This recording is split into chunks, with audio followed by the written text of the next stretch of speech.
Ang kwentong ito ay hango sa totoong buhay. Mula ito sa isa nating kabayan na itago na lang natin sa pangalang Manuel.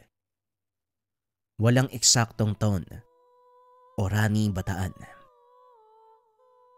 Minsan ang kapansanan ng tao ang nagiging hadlang upang makamit ang kanilang pangarap. Ngunit para sa tampok na karakter, hindi naging sagabal ang kalagayan upang magtagumpay sa mga mithiin. Ito ang naging karanasan ng ating tagapagpadala. Isinilang si Manuel sa pamilyang nakakaangat sa buhay. Walang pinoproblema dahil lahat ng pangangailangan ay binibigay ng mga magulang. Ito rin ang dahilan kung bakit hindi nagkaroon ng direksyon ng kanyang buhay. Nakasandal ito sa mga magulang.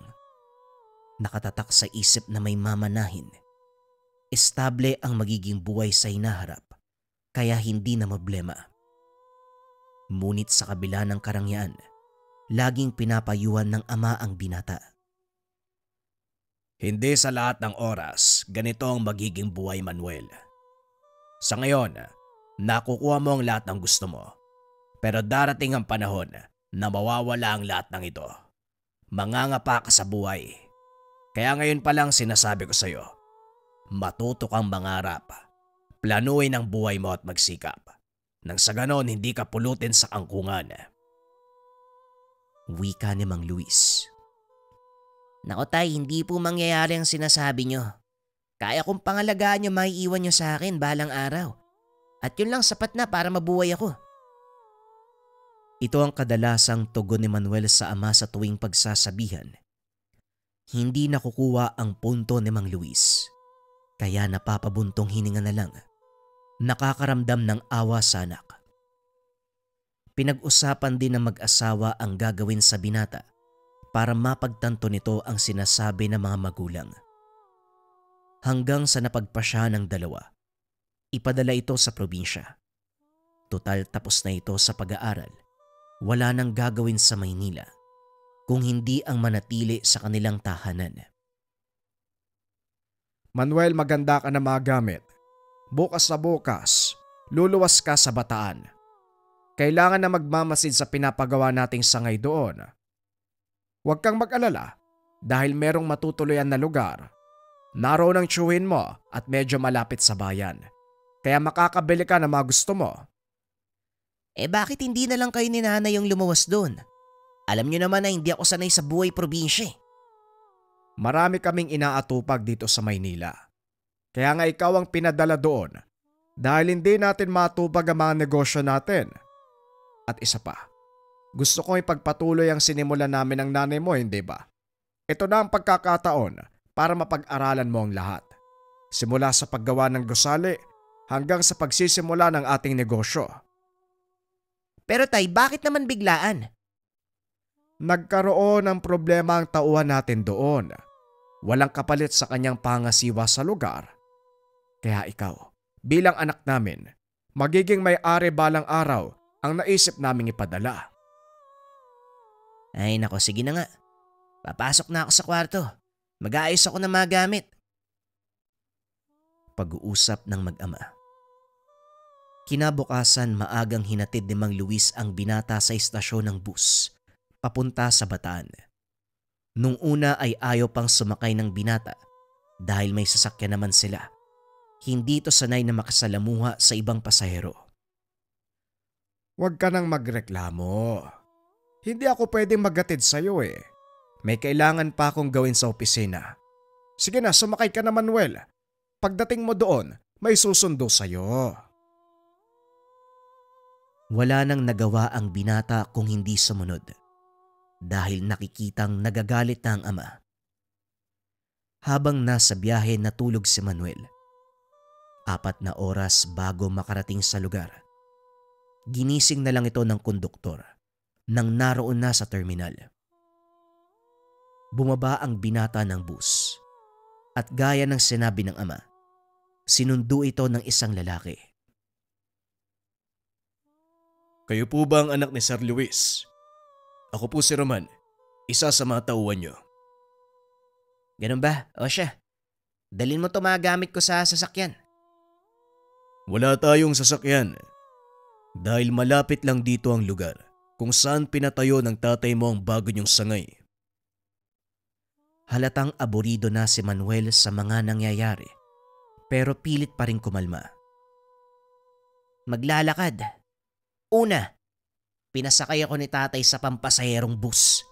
Tapos paglalaka rin ako. Ano kaya ang susunod? Hindi na ito pinansin ni Roman. Ilang sandali lang, nakarating na sila sa ginagawang gusali. Isa ito sa mga sangay ng kumpanya ng kanyang ama. May 4 na palapag at halos patapos na. Ito na po ang gusaling pinapagawa ng tatay niyo. Mga ilang buwan siguro matatapos na rin yan. Ilang malit na detalye at pintura na lang ang kulang. Oh, gano'n naman pala eh. Ano pang ginagawa ko dito? Alam niyo pala yung gagawin eh. Bagyang nainsulto si Roman sa sinabi ng binata, kaya naman sumagot ito. Pasensya na po. Pero ang tatay niyo nag-utos na magpunta kayo dito. Kaya wag ako ang pagalitan niyo. Doon banda. Doon ang tutuluyan mong bahay. Wika ni Roman. Sabay turo ng isang bahay na gawa sa kahoy at nipa ang bubong. Napakamot ng ulo ang binata dahil sunod-sunod na kamalasan ang naranasan. Kapag minalas ka nga naman, hindi na lang sana ako pumayag. Naglakad ang binata papunta sa lumang bahay. Saktong kakatok na sa pintuan nang bigla itong magbukas. Hindi nakapagsalita si Manuel dahil ang taong iyon ay isang kuba. May suot na medalyon. May nakataling panyo sa ulo. Sandaling nagkatitigan ng dalawa. Kagad nang umalis ang kuba, maya-maya ay isang matandang babae naman ang lumabas. Magandang hapon. Ikaw ba ang anak ni Sir Luis? Halika, tumuloy ka. Wika ni Aling Tiray. Magandang hapon din po. Sino yung kuba? Si Ibong, pamangkin ko. Nagatid ng gulay mula sa bundok. Kumusta naman ang biyahe mo, sir? Manuelo. Manuelo ang pangalan ko. Ikinagagalak kitang makilala, Sir Manuel. Ako pala si Tiray. Pwede mo akong tawagin Aling Tiray. Maraming salamat po, Aling Tiray. San po ang kwarto ko? Sumakit po kasi bigla yung ulo ko eh. Gusto ko magpahinga. Ay, doon sa taas. Halika, sasamahan kita. Teka, nasaan si Roman? Hindi ba kayo magkasama? Iniwan po ako eh. Tinuro lang yung bahay tapos hindi ko alam kung saan nagpunta. Ay nako, pagpasensyahan mo na ang taong yun ha. Masyado kasing abala sa mga gawain. Dito po ang kwarto nyo. Ipapagising na lang kita mamaya kapag hapunan na. Ay nako, kahit wag na po. Magpapahinga muna ako. Bukas na lang siguro ako kakain. Ikaw ang bahala. Basta kapag nagutom ka, nasa baba lang ako. Sige, maiwan muna kita, Sir Manuel. Pag-uusap ng dalawa. Pagkatapos ay umalis na ang matanda. Pumasok ng silid si Manuel. Diretsyong naiga sa kama. Ilang sandali lang nakatulog na ito. Kinabukasan maagang nagising dahil sa ingay ng mga nagkakahulang aso at tilaok ng manok. Sumilip sa bintana si Manuel. Nakita si Roman. Kausap nito ang mga tauhan ng kanyang ama. Bumaba ang binata upang puntahan si Roman, ngunit hinarang ito ni Aling Tiray. Magandang umaga, Sir Manuel. Mag-agahan po muna kayo. Nakapagluto na ako. Gusto niyo po ba ng kape? Sige po manang, kape na lang siguro. Hindi ako kumakain ng agahan eh. Sandali lang po Pupuntahan ko muna si Roman. Ay naku, sir. Hayaan niyo na muna sila. Kinakausap niya mga tauhan dahil nagbabalak umalis ang mga yan. Po, hindi pa tapos yung trabaho Sandali nga, ako ang kakausap sa kanila. Hindi na napigilan ni Aling Tiray ang binata Dali-dali itong naglakad papunta sa kinaroroonan ni Roman. Magandang umaga, Roman. Anong nangyayari dito? Ang sabi ni Aling Teray, nagbabalak umalis sa mga tao. Magandang umaga sir, mabutit nandito na po kayo. Tama ang sinabi nyo, nagbabalak nga silang umalis. Pwede ko bang malaman kung anong dahilan? Hindi daw sapat ang sweldong natatanggap nila. Patapos na ang trabaho, wala pa rin silang natatanggap na sahod. Teka, hindi ba nakakontrata kayo? Bakit kayo aalis? Dapat yung kontraktor nyo yung kinakausap nyo.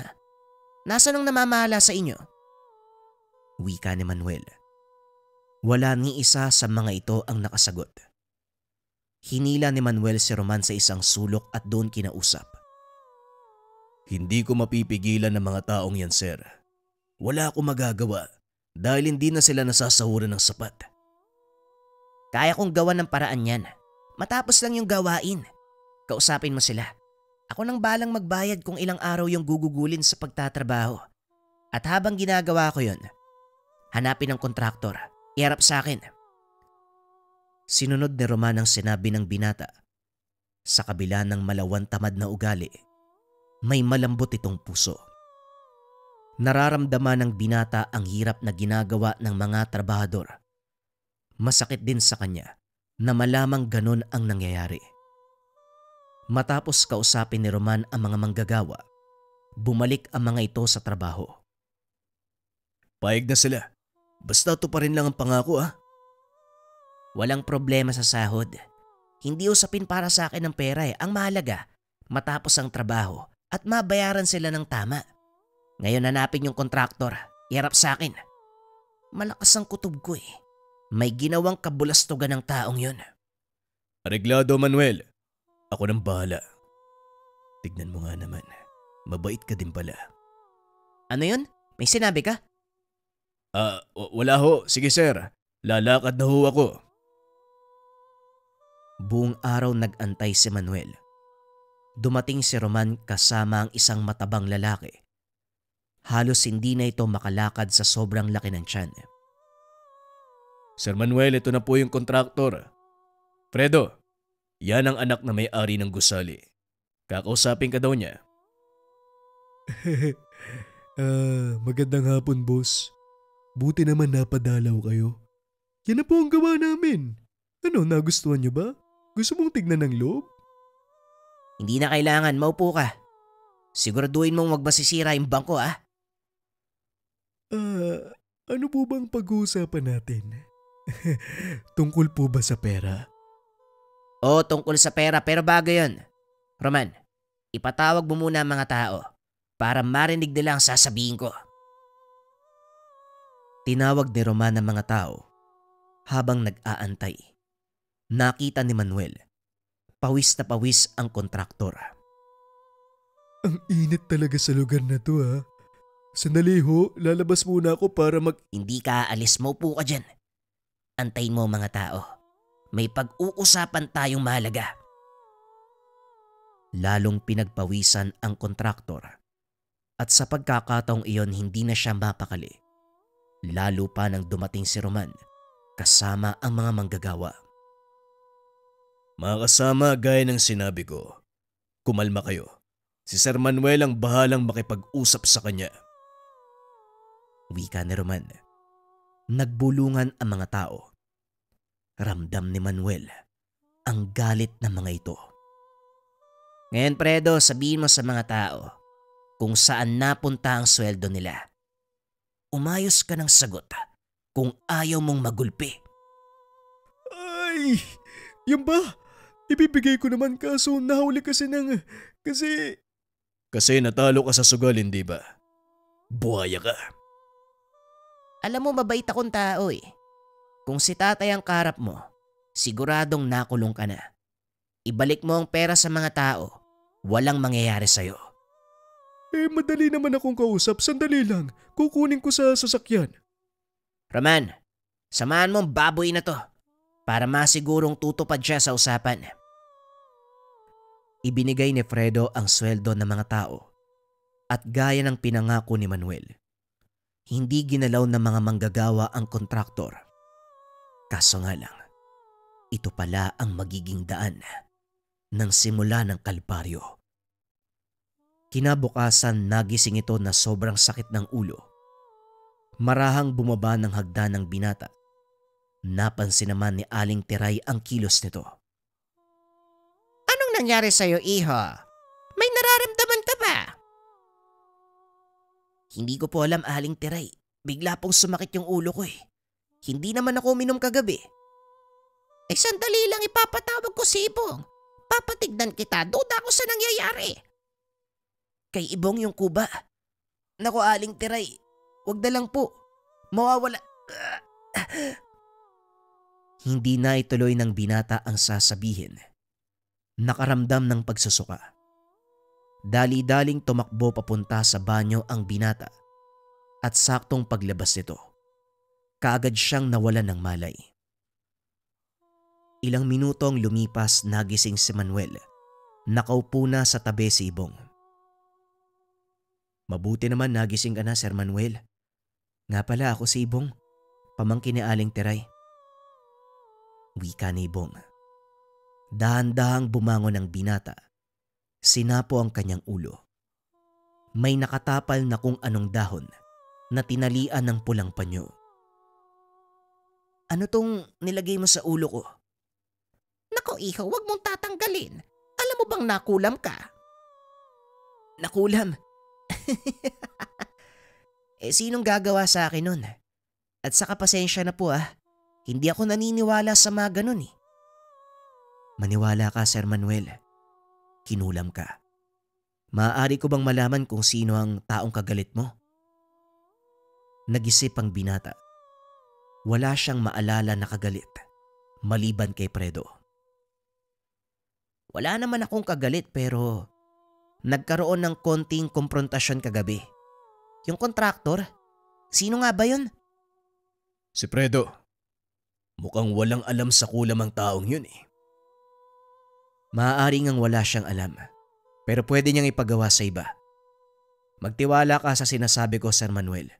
Maaaring pinakulam ka ng taong yun. May punto si Ibong, sir.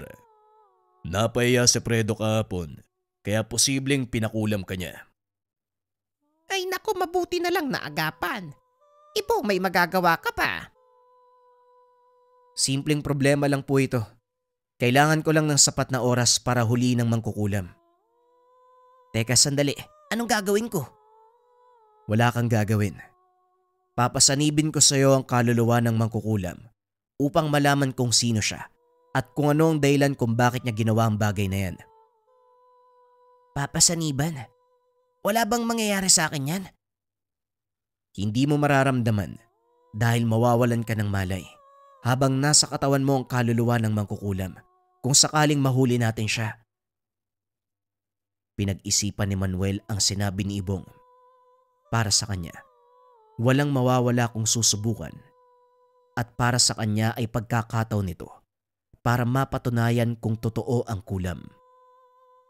O sige, payag na ako. Sandali lang, maghahanda lang ako. Matapos maganda, sinimulan ni Ibong ang pag-uusal ng mga dasal, sabay ihip sa noo ni Manuel.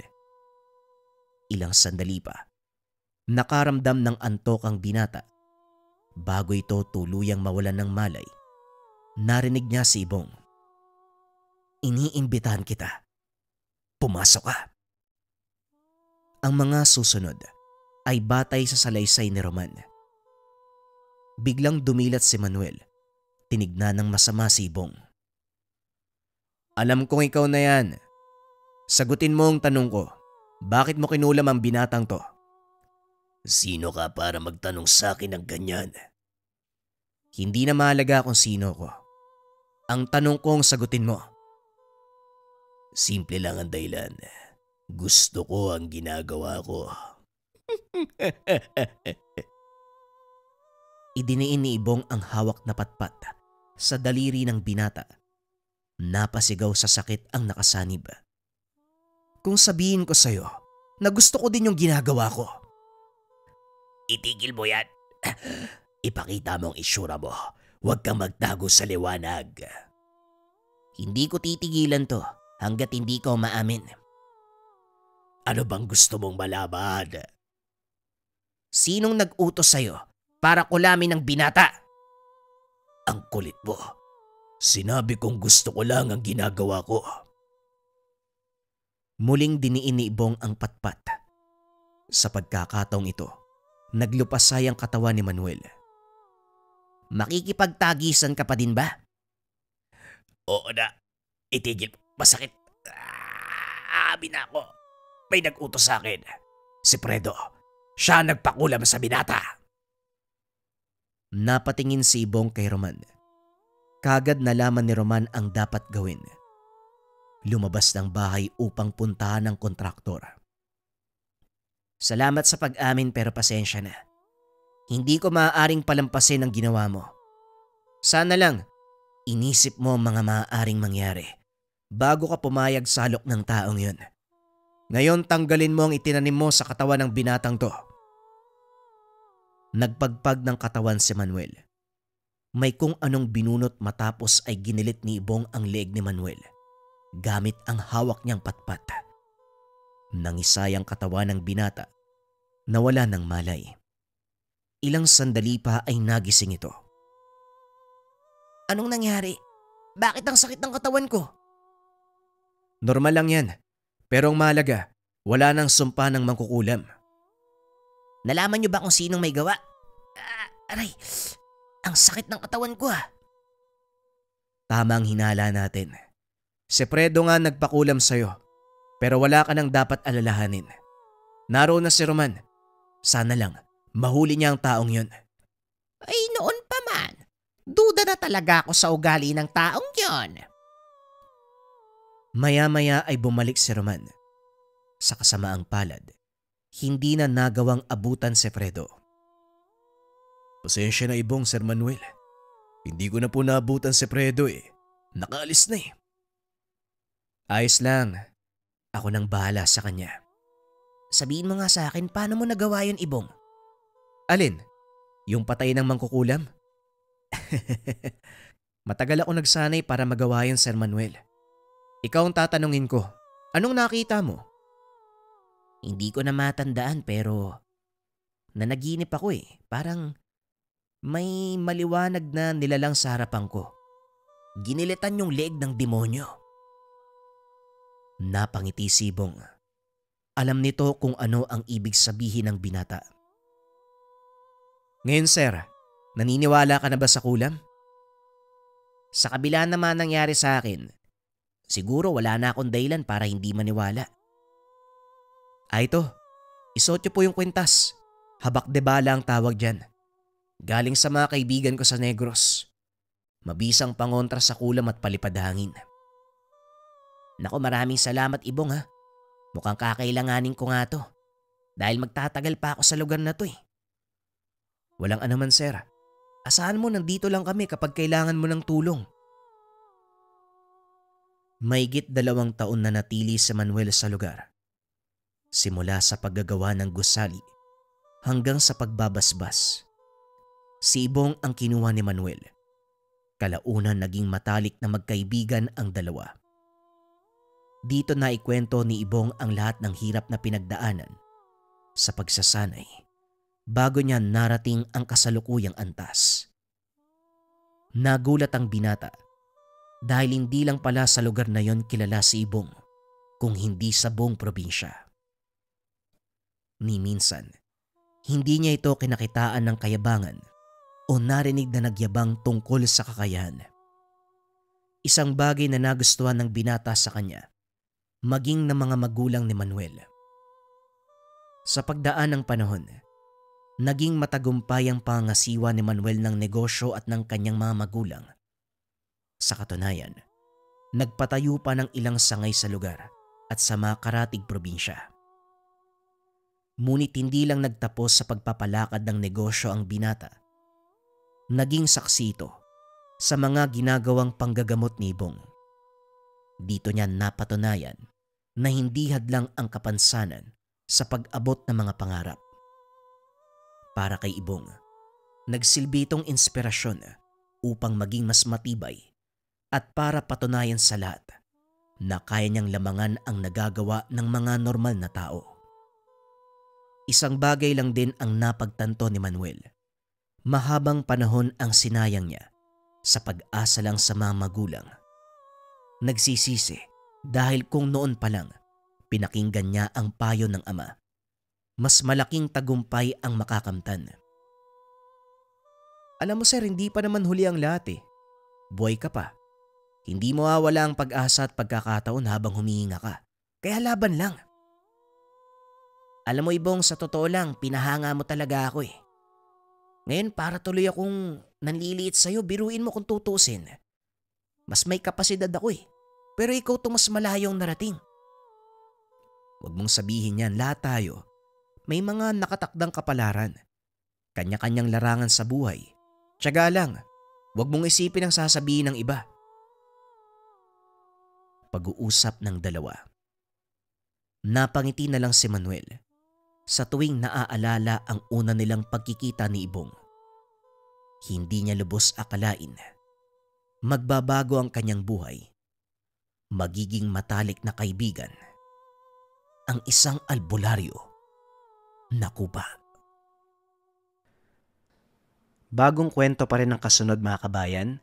Ito ay tungkol sa berdugo na nagpanggap na kargador. Simulan na ang kwento. Ang kwentong ito ay hango sa totoong buhay. Mula ito sa isa nating kabayan na itago na lang natin sa pangalang Mulong. Walang eksaktong taon, probinsya ng Masbate.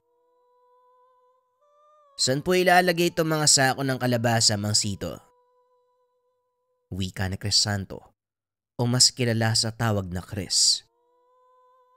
Ay dyan na lang sa tabi, Chris. Salamat ah. Naubos mo na bang hakutin na mga kalabasa? Tanong ni Mang Sito. Isang sako na lang ho to, patapos na din. Bakit ho? Wala naman. Nagtatanong lang. Eto pala ang bayad sa mga hinakot mo. Maraming salamat ho. Tamang-tama, hindi pa ako kumakain eh. Ha? Abay hapon na, hindi ka pa kumakain. Ala sige, tapusin mo na yung trabaho mo. Ililibre kita ng hapunan. Ikaw talagang bata ka. Ang hilig mong magpalipas ng gutom. Nasanay na rin ho kasi ako, Mang Sito. Sige ho, tatapusin ko muna ang trabaho. O sige, iho. Oy Mulong. Bakit hindi mo ko tulungan sa pagsasalansa ng mga kalabasa? Nang sa ganon makasabay ka sa amin mamayang hapunan. Sige po Mang Sito. Wala naman akong gagawin eh. Pagala-gala sa palengke ng bayan itong si Mulong. Bata pa lamang iniwan na ng mga magulang. Hindi alam ng paslit ang dahilan kung bakit inabando ang mga ito. Natutong mamuhay para sa sarili. Hindi alintana ang init ng araw, bigat ng trabaho, o lamig ng ulan. Ang mahalaga ay makapag-ipon ng pera mula sa malinis na paraan. Simpleng bata lang itong si Mulong. Walang ibang hilig kung hindi ang pakikipaglaro sa kapwa bata. Sa tuwing matatapos ang mga gawain at masiguradong may sapat na siyang pera para sa agahan kinabukasan. Hanggang sa nakilala ang dayong binata na nagngangalang Crisanto na naging dahilan ng tuluyang pagbabago ng kanyang buhay. Alam mo ba, Crisanto? Malaki ang potensyal mo eh. Bakit hindi ka pumasok sa militar? Sayang ang tangkad mo at laki ng pangangatawan. Oo nga po Kuya Chris. Bakit hindi ka nagsundalo? Alam niyo Manong, mas gusto ko lang ng simpleng buhay. Walang inaalala o kinakatakutan. Kundi ka lang ng sigmura. Isa pa, takot kasi ako sa bala eh. Parang hindi naman totoo yung sinasabi mo. Minsan nakikita kaya kita. Biglang tinakpan ni Crisanto ang bunganga ni Mulong. Ay nako, ikaw talagang bata ka. Kung anong bagay na naman ang lalabas sa bibig mo. Pwede ba, Mulong? Iwasan mo ang paggawa ng kwento dahil yan ang ikakapahamak mo balang araw. Tinitigan ni Crisanto ng masakit ang bata Nakuha nito ang ibig niyang sabihin. O nga naman, ang hilig mong gumawa ng kwento. Alam mo bang masama yun? Oo na, pasensya na po. O siya, ipabalot nyo na tong mga natira at dalhin pa uwi. Mauna na ako sa inyo. Madaling araw pa lang kailangan ko na magbukas. O nga pala, araw ng merkado bukas. Kung gusto mo manong, sasamahan kita. Mas mabuti pa nga yan, medyo marami akong paninda ngayon eh. Kakailanganin ko nga ang tulong ng isang malakas sa kargador. Halika na Kuya Chris. Umuwi na tayo, inaantok na ako eh. O siya, magkita na lang tayo bukas manong Sito. Nagmamadali na tong kasama ko eh. Matapos mag-usap, tuluyan nang umalis si Mang Sito. Naiwan naman si Crisanto at Mulong. Ikaw talaga kahit kailan. Bakit hindi mo pigilan yung bunganga mo? Alam mo, mapapahamak talaga tayo dahil dyan eh. Totoo naman kasi. Nakita kitang makipagsuntukan doon sa kabilang kanto eh. Nagkataon lang yun. Kasi talagang mga sira ang ulo ng mga tao doon. Pero hindi ako basagulero, gaya ng iniisip mo. Alam ko, pero ang pinupunto ko... Ang pinupunto ko din, bilisan mo nang maglakad. Ang kupad-kupad mo eh. Lakas mong kumain, ang bagal mong kumilos. Ano magagawa ko? Ganito talaga yung katawan ko eh. Simula nang malaman ni Crisanto ang kwento ni Mulong, naawa ito. Kinupkup niya ang paslit. Nanirahan sa maliit na kubo. Sa gawing dulo ng merkado ang dalawa. Sinikap ni Crisanto na mapaaral ng elementarya si Mulong. At sa awa ng Diyos, nagsumikap din naman ng paslit. Tuwing walang pasok, tumutulong ito sa paghahakot sa palengke. At kapag may klase naman, hindi pinapayagan ni Crisanto na magtrabaho upang maituon ni Mulong ang isip sa pag-aaral. Walang kaalam-alamang paslit na hindi lang basta kargador ang taong kumupkup sa kanya. Natuklasan niya ito isang araw nang ginabi ng uwi si Crisanto. Ay nako, mukhang wala pa si Crisanto ah. Nasaan kaya ang taong yon? Mulong nga mabuti pa, mauna ka nang umuwi. Eto, dalhin mo mapagkain. Maghapunan ka na. Magpahinga. Ako na lang magsasabi sa Kuya Chris mo mamaya. O sige po, medyo inaantok na rin po kasi ako eh. Umuwi mag-isa si Mulong. Pagdating nito sa kubo, napansin ng paslit ang dalawang lalaki na nakaupo sa atangan. Bata, dito ba umuwi si Crisanto? Sino po sila? Mga kaibigan kami ni Crisanto. May kailangan lang kami sa kanya. Huwag kang mag-alala dahil hindi naman kami masamang tao. Oo nga naman. Ano bata? Dito ba siya umuwi? Opo, dito siya umuwi. Pero wala pa si Kuya Chris eh. Kung gusto nyo, antayin nyo na lang po siya. Walang problema. Halika, samahan mo kami. Naupo ang paslit sa atangan. Nakipagkwentuhan sa mga kalalakian. Ilang minuto pa ang nakalipas. Dumating si Chris. Kagad tumayo si Mulong upang salubungin ang binata. Kaso nga lang hinawakan ito ng isa sa mga lalaki. Crisanto, dito ka lang pala naglalagi. Alam mo bang matagal ka na naming hinahanap? Paano niyo ako natuntun? Kilala ka sa lugar na ito. Hindi mahirap hanapin ang isang katulad mo. Nagsasayang lang kayo ng oras dito. Hindi na ako tatanggap ng trabaho mula sa inyo. Matagal na ako nagretiro. Hindi nga ba? Nanlaki ang mga mata ni Crisanto nang makita ang patalim na nakatutok sa leeg ni Mulong. Huwag niyong idadamay ang bata dito. Wala siyang kinalaman. Simple lang naman ang ipapagawa namin sa'yo.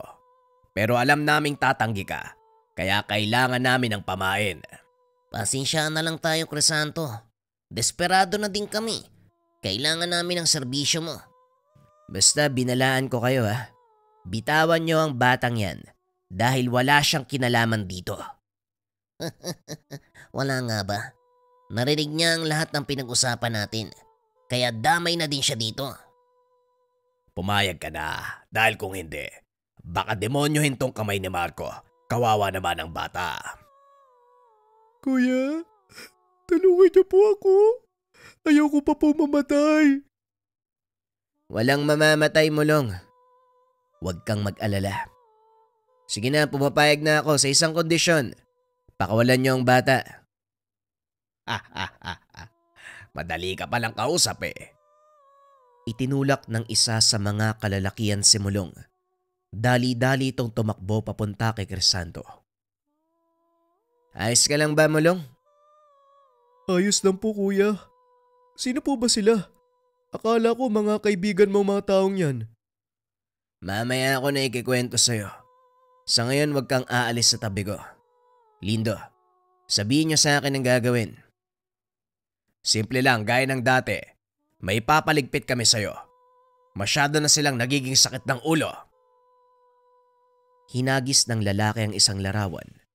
Nanlaki ang mga mata ni Crisanto dahil lang nakitang imahe. Pangkat ng mga tao na pinagsasaluhang kainin ang katawan ng isang bata. Aswang po ba mga yan? Oo, Mulong. Aswang ang mga taong yan. At sila ang pinapatrabaho sa akin ng dalawang to. Ang totoo, hindi naman talaga sila kaaway, Mulong. Kinakailangan lang nila akong takutin para pumayag. Eh kung aswang naman pala ang papatayin, kahit ako papayag. Tignan mo, mas mahusay mag-isip ang bata kaysa sa'yo. Alam niyo ba kung saan sila matatagpuan? Hindi. Ang hinala namin pagala-gala sila sa paligid. At alam mo, maswerte ka dahil may impormasyon ako nakuha. Nandito sila sa bayang ito. Hindi ka na mahihirapan. Kaso lang, matagal na akong walang magamit. Hindi problema ang magamit. Bukas ang maaga, ipapatid ko sa lugar na ito magamit. Pasalamat ka. Iningatan ko mga yon. Magkita na lang tayo bukas. Sige na, mauna na kami. Matapos ang pag-uusap, kagad nang umalis ang dalawa. Nagulat si Crisanto nang biglang sumigaw si Mulong. Ayos! Ang astig naman pala ng totoo mong trabaho, kuya. Akalain mo yun? Mamamatay aswang ka pala? Oo, pero sekreto lang natin yun. Huwag mong sasabihin sa iba, lalo na kay Mang Sito. Oo naman, hindi ko sasabihin sa kanya o kahit sino. Pero gusto ko isama mo ko. Delikado, Mulong. Hindi mo alam kung anong panganib na dala ng mga aswang. Eh nandiyan ka naman kuya eh. Sigurado ko na hindi mo ko papabayaan. Magtigil ka, Mulong ha. Hindi ka sasama sa akin, delikado. Ibibili na lang muna kita kay Mang Sito. Pero mangako ka, hindi mo sasabihin ang lahat. Eh paano ko naman makikita kung gaano ka kagaling? Gusto kong makita kung paano ka lumaban sa mga aswang eh. Hindi nga pwede dahil masyadong delikado. Ganito na lang, sa bawat aswang na mapapatay ko, isang pangil lang dadalin ko para ipakita sa'yo. Mukhang maganda yan ah. O sige, payag ako kuya. Parang kolektor ako ng pangil ng aswang. Nakaisip ka pa ng tawag sa sarili mo ah. Kolektor ng pangil ng aswang. O sige na, ako nang bahala doon basta huwag ka lang maingay ah. Itago mo yung sekreto natin, kolektor. Pag-uusap ng dalawa. Kinabukasan maagang gumising si Mulong upang antayin ang dalawang lalaki. Nakaupo ito sa atangan. Ilang minuto nakalipas ay bumaba na si Crisanto. Maya-maya ay nagpakita ang matanda. Hindi ito nagsalita. Naglalakad patungo kay Crisanto. Inabot ang isang mahabang bagay na ibinalot ng telang itim. Maraming salamat ho, Tandang Digong. Mag-iingat po kayo sa daan pag-uwi.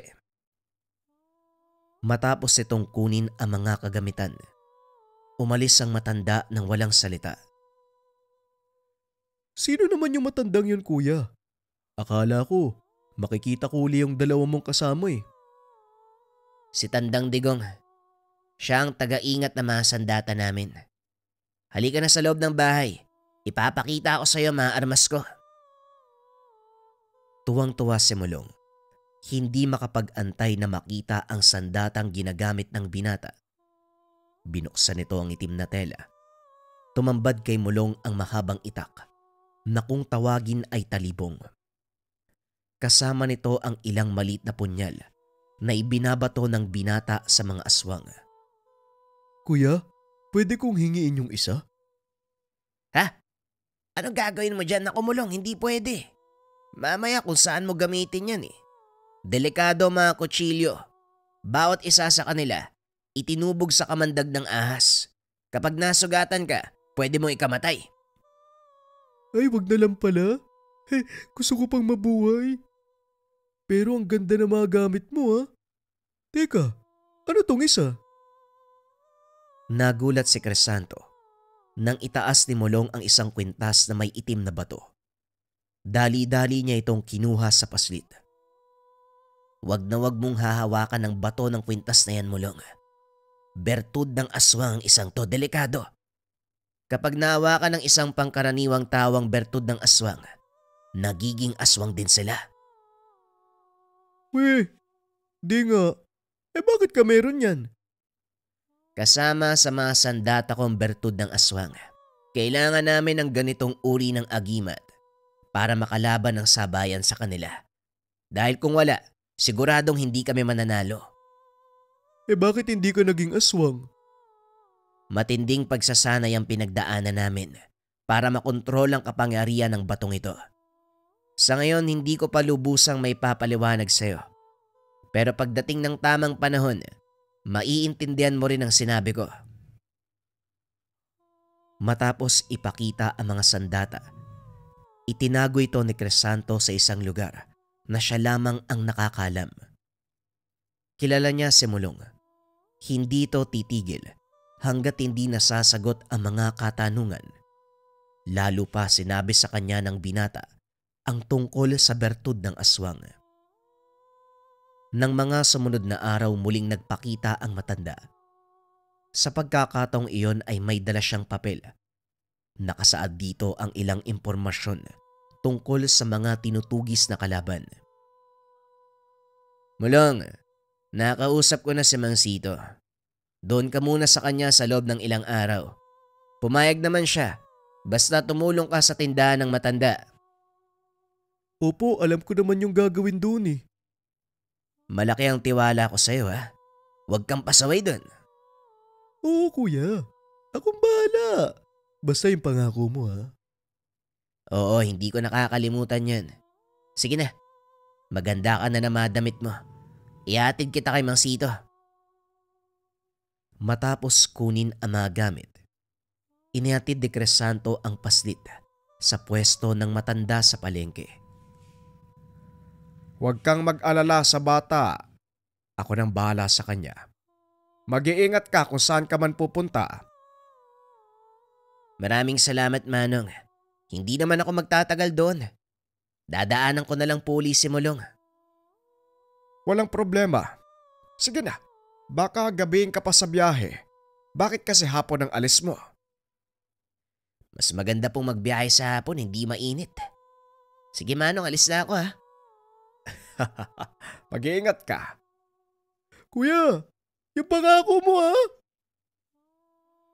Kumaway si Crisanto bilang tugon. Tumuloy na sa paglalakad. Inantay ng binata ang paglubog ng araw bago isagawa ang misyon. Natukoy na ang pagkakakilanlan ng mga aswang. Alam din ng binata kung saan sila matatagpuan. Nakapwesto na ito sa mismong tahanan. Pero sa kasamaang palad, tila iisa lang ang nakatira sa lugar. Hindi na nag-aksaya pa ng oras si Crisanto. Nang lumubog ang araw ay kaagad itong sumalakay. Sinipa nito ang pintuan ng tahanan. Nagulat ang nasa loob. Tama ang hinala ni Crisanto. Mag-isa lang ito sa bahay. Nasaan ang mga kasama mo? Sumagot ka. Bakit ko naman sasabihin sa'yo?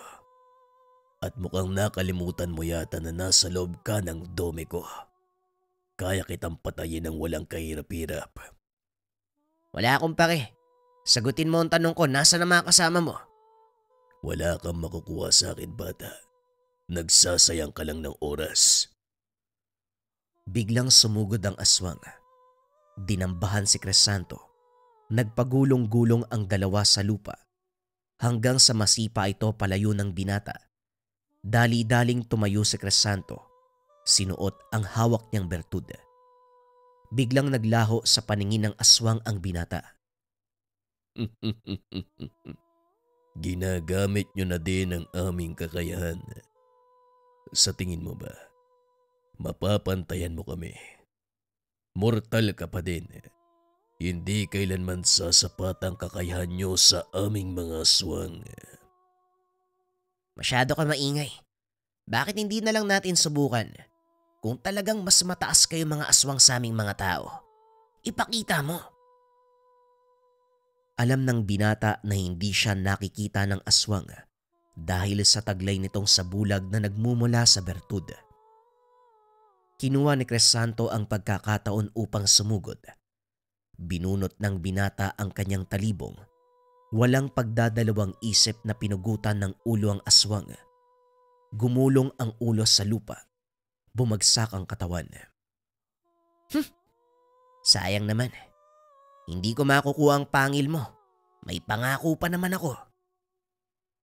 Pinatay nito ang aswang dahil wala siyang makukuhang impormasyon. Sinindihan ng binata ang tahanan. May ilang taong nakakita pero hindi naman siya nakilala dahil nakatakip ang muka. Pinagpatuloy ng binata ang paghahanap sa aswang. Inisa-isa ang lugar. Pinagpapapatay. Napagtanto ni Crisanto na maaaring natunugan ng mga kalaban ang kanyang pagdating. Nagkanya-kanya ng lakad ang mga ito para malaman ng bawat isa kung sino ang sumasalakay sa kanila. Hanggang sa dalawa ang natira. Medyo nahirapan si Crisanto dahil napakahusay magtago ng mga ito. Hindi rin siya maaaring umuwi ng tahanan dahil sa pangamba na masundan at mapahamak ang mga taong malapit sa kanya. Pero sa kasamaang palad walang nagawa ang binata. Napag-alaman nito, umaaligid sa tahanan ni Mang Sito ang isa sa mga hinahanap niyang aswang. Nagawa itong masundan ng binata nang tumakas sa pinagtataguan. Hindi nagpahalata si Crisanto. Maingat na nang matsyag sa paligid dahil ayaw niyang malaman ni Mulong na naroon siya. Siguradong mabibisto ang kanyang mga plano. Ngunit kahit anong gawing iwas ng binata, hindi nito natakasan ang napakatalas na paningin ni Mulong. Nakakubli sa likod ng puno si Crisanto nang mapatingin sa kanya ang paslit. Dali-dali itong tumakbo papunta sa pinagtataguan niya. Sabi ko na nga ba ikaw yan eh. Kuya Chris, matagal ka nang nakauwi. Huwag kang maingay, Mulong.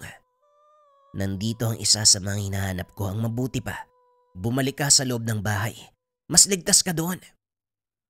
Eh di mas maganda. Makikita ako kung paano ka makipaglaban. Huwag nang matigas ang ulo, Mulong. Delikado kung mananatili ka sa labas ng bahay habang nakikipaglaban ako. Hindi natin alam kung ilan silang nandito. Habang nag-uusap ang dalawa, ang hindi nila alam, nasa likod na ang kalaban. Biglang dinamba ng nilalang si Crisanto. Nabitawan ang hawak na itak. Kuya Chris, tumayo ka. Wag kang magpapatalo sa pangit na yan. Napansin nito ang isa pang aswang na naglalakad ng marahan papunta sa paslit. Bilisan mo, Mulong. Pumasok ka sa bahay ni Mang Sito. Tumakbo ang paslit. Pero sa kasamaang palad, nahawakan ng aswang ang paa nito, dahilan para bumagsak at gumulong sa lupa. Hinila ng aswang ang paslit at saktong nahawakan nito ang talibong ni Crisanto. Bagaman may kabigatan, pilit niya itong itinaas upang itarak sa katawan ng aswang na nakadagan sa kanya. Nang maramdaman ng nilalang ang talim ng sandata na dahan-dahang bumabaon sa katawan, napasigaw ito. Kaso nga lang huli na ang lahat dahil tuluyang naisaksak ni Mulong ang talibong sa dibdib ng nilalang. Nakita ito ni Crisanto at napangiti, sabay sipa sa nilalang na nakadagan sa kanya. Mabilis itong tumayo. Binato ng maliit na kutsilyo ang ulo ng kalaban. Pilit binubunot ng nilalang ang patalim, ngunit dahil sa mga suma, nahirapan itong tanggalin ang punyal. Hanggang sa tuluyang umepekto ang lasong nasa talim ng mga sandata. Binunot ni Crisanto ang talibong na nakabaon sa katawan ng isa sa mga aswang at nilingon si Mulong. "Mahusay ang ginawa mo, Mulong. Ngayon pumasok ka na. Ako nang bahala dito." Dali-daling tumakbo si Mulong papasok ng bakura ni Mang Sito. Pagdating, muling pinanood ng paslit ang pakikipagsagupaan ni Crisanto sa mga aswang. Bagamat may lasong taglay ang mga patalim, panandalian lang ang naging bisa nito sa mga kalaban. Muling nanumbalik ang lakas ng dalawang aswang. "Inaasahan ko nang magaganap to. Pero hindi ibig sabihin yan, magpapatalo ako sa inyo." Muli nitong isinuot ang bertud ng aswang at ginamit ang taglay na kakayahan. Sa pagkakataong iyon, hindi naglaho ang binata. Wala ring nakitang pagbabago sa kanya ang mga aswang.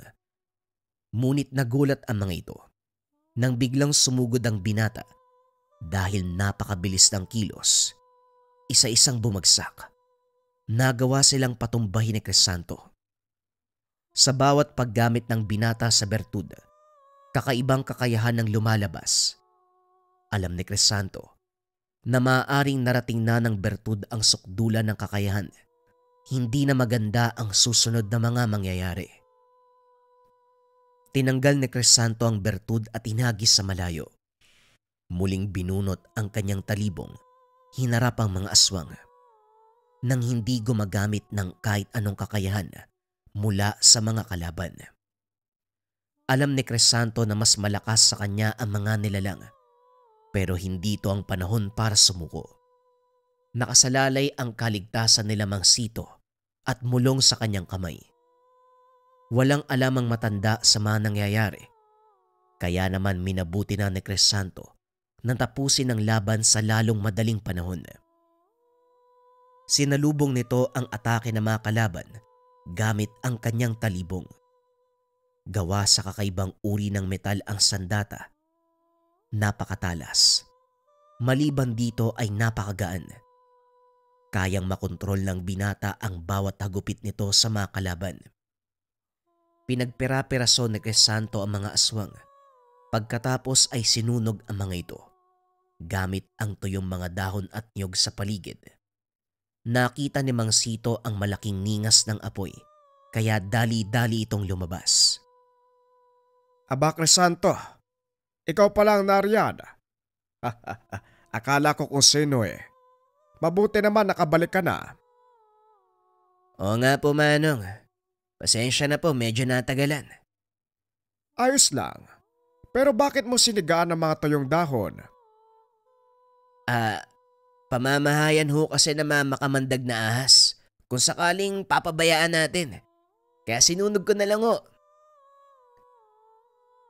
Matapos ang pag-uusap, nagpaalam na si Crisanto sa matanda.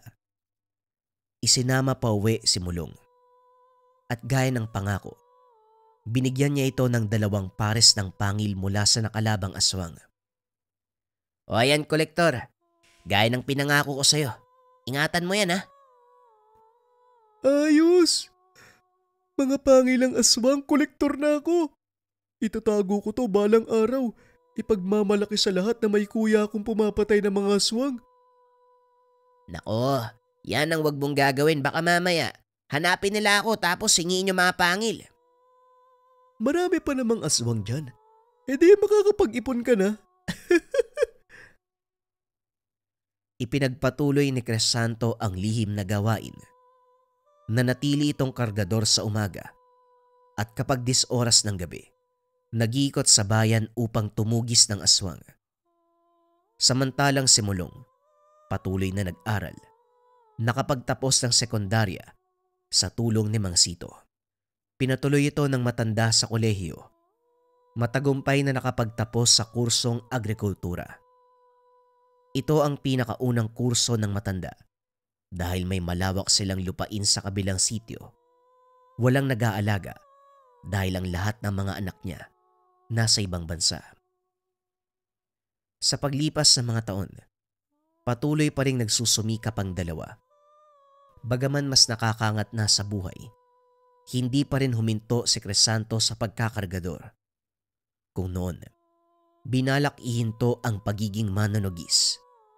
Sa pagkakataong iyon, kinakailangan niyang ituloy dahil alam ng binata na may kailangan siyang pangalagaan. Kalauna nagkaroon ng sariling pamilya si Mulong at dahil walang mga ngasiwa sa tindahan ni Mang Sito, si Mulong ang nagpatakbo nito. Katuwang si Crisanto na kahit kailan ay hindi siya pinabayaan. Laking pasasalamat ni Mulong dahil kinupkop siya ni Crisanto, itinuring na sariling kapatid. Masaya ito dahil ni minsan, hindi tumalikod sa kanya ang kinilalang nakakatandang kapatid. Sa halip ay patuloy siyang tinataguyod hanggang sa magkaroon ng sariling pamilya. Sa kasalukuyan, nariyan pa rin ang tindahan ng gulay ni Mulong. Pinapatakbo na ito ng ilan sa kanyang mga kaanak. Samantalang si Crisanto naman, pumanaw dahil sa katandaan. Gayunpaman nag-iwan ito ng magandang alaala kay Mulong. Bagay na hindi kailanman makakalimutan ng minsang paslit na inilagaan ng isang kargador. Sinong mag-aakala na tuluyang magbabago ang buhay ng isang ulila sa kamay ng isang berdugo na nagpapanggap bilang kargador.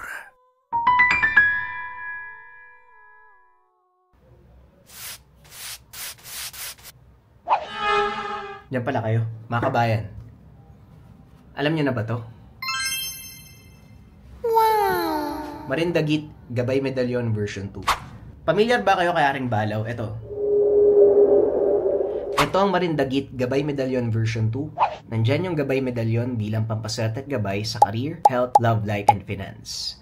At ang symbolism ni Haring Balaw or ng kalabaw, ito ay nagbibigay ng lakas sa ating katawan, dagdag lakas, resistensya. Purong gawang Pilipino to mga kabayan. 2 to 3 days para magawa ang isang marindagit.